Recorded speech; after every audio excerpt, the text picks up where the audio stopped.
Welcome to Blizzard Fire. We hope this video helps fire up your solution.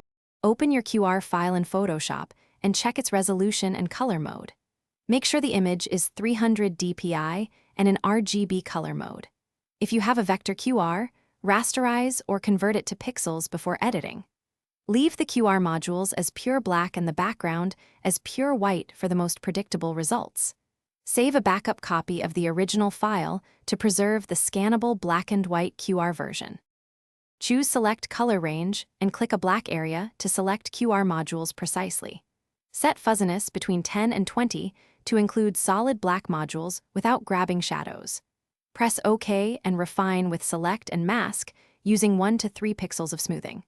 Output the refined selection to New Layer via Copy so the modules sit on their own layer.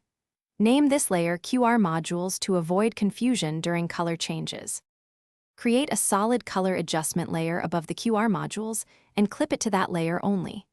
Enter your desired hex code, for example #FF4B00 for a bright orange, and commit the color. Try blending modes Normal or Multiply to see which preserves contrast best for scanning. Check contrast by viewing at actual size and ensure dark modules remain clearly darker than the background. Export the final image as